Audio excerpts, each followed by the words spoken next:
Do you want to be a full-time streamer? Well, you need to make money. In this video, we're going to talk about how you're making this difficult for yourself and how you can make it easier. What's up, streamers? It's Ashni, and you are making things hard for yourself. You're making things hard for yourself because you really want to go full-time, but you're waiting on some big sub, tip, or bit goal in order to make it happen. Now, there's nothing really inherently wrong with this. That might be the path for you, but there is a slight problem here. The problem with this is that most of us would need to not only hit a major goal like 1K subs, but we would need to maintain it forever. Even the most supportive communities lose steam at some point. And let's be honest, sometimes hitting these goals takes so freaking long. But you're smart because you're here and we're gonna make making money easier for you. You might be thinking, what the heck, Ashni? No one's gonna pay me for anything. What are you talking about? And this is why having a marketable skill or just having a skill is so important. Luckily, there's a lot of free places you can go online to learn more about a thing. Let me know if you want me to cover those skills in a future video, but for now, I want you to ask the question that my business mentor, Pat Flynn, asked me, which is, with the resources you have available to you right now, what could you possibly do for others in exchange for money? Let's get into those 9 things. I promise you have not heard these before. One way that you can make money on Twitch is with ebooks. Now, ebooks are generally online, downloadable PDF books that you have written. These can be very short, as in a couple of pages, or they can be very long, like my upcoming book, which is probably going to be around 70 pages. Books are hard. There's a lot that goes into building an ebook and launching it correctly. If you want me to go over that in future videos, let me know down below.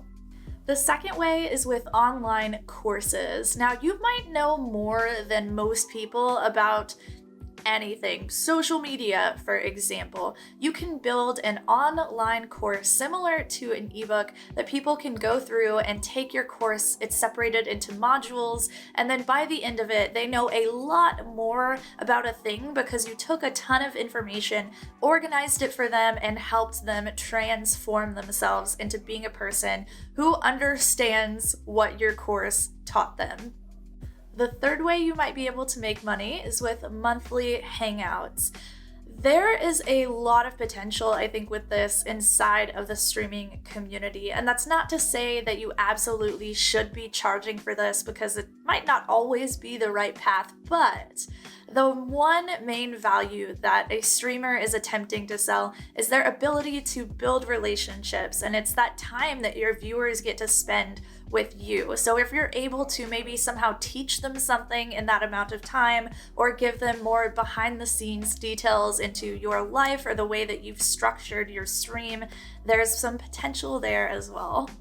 The fourth way is with membership groups. This is a little different from monthly hangouts because monthly hangouts are not nearly as easy to scale as a membership group. Online, you generally see these as a website where you get login information and you log into a backend where you can actually get together with the rest of the community. They're very easily scalable. It's an easy way to teach people something, or even if you just want to give people, once again, behind the scenes, or maybe they get discounts or codes to other products that you're releasing, there is potential for that as well. Can y'all hear these dogs right now?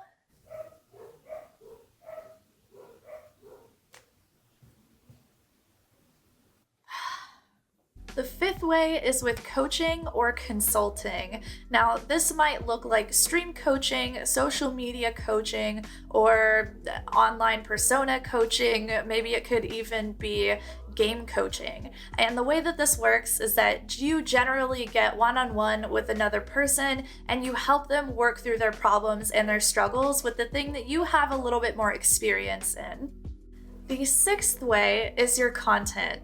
So obviously we've got subs, bits, and tips already, but the problem with this is that relying on those things it's really hard on Twitch. It really is, because it's all over the place. Some months you'll do really great, some months will really suck, and that's just kind of the name of the game. That's just the way that the platform is. But you've also got potential with building a podcast or building a YouTube channel. And then once you get big enough and grow these things, you can also bring on sponsors to help make a little bit of money as well. The seventh way is with freelancing. You might be really great with graphic design, you might be really great with stream design, maybe you can make alerts, maybe you can make real art and send it to people. Freelancing, there's so much potential. If you've got any skill, even if you don't have a ton of skills, but maybe you have a ton of time, there are some great websites for this. I'll make sure to leave a link for a couple down below. You can go to these websites, sign up, and start working for people. The eighth way is with, this finger doesn't go up. The eighth way is with affiliate marketing. You've probably seen people's links for Amazon affiliate programs, or maybe they're using Google link shorteners or Bitly link shorteners. Generally, people are using these link shorteners to either track clicks on something, or they're using it to direct you to another place on the internet. Their social media can also be, though, to affiliate links. This is whenever you enter into an affiliate relationship with another company or website and you sell their products for them. It's a really great way to make a little bit of a side income, but it's not a ton in the very beginning. I highly recommend with affiliate marketing that you start small and have low expectations, but think about it this way. It's definitely a snowball. It builds up over time. The ninth way is with any service-based business. This might look like YouTube channel management, this might look like stream management, this might look like hooking someone up with sponsors. There's a lot of opportunity for you to just do a little bit of additional work either for viewers or the streamers that are on Twitch as well. Your ability to make money online depends on your hustle, your personality, your network, your skills, but there are a lot of ways that you can grow the skills needed to serve the streaming community better. And I don't want to lie to you here, these things are not super easy. You don't spend 15 minutes on something, throw it out into the world, and then make thousands of dollars a month. They take time and energy, just like growing your sub count does. But wouldn't you rather be in charge a little bit more? Wouldn't you rather not wait around for someone to click that subscribe button? You know that whenever you create a thing that's useful for people and package it up, they're way more likely to want to buy it and want to make that exchange with you. Lost my train of thought, but I think you get what I'm saying. Now you know there are much better and easier ways to make money online. But where do you start? A service-based business is usually the easiest place to begin, and I actually talk all about what I did to build my successful stream coaching business in this video over here, or over here. I don't know, it's my first time doing this. Click on the thumbnail, I'll see you over there. I love you so much. Bye!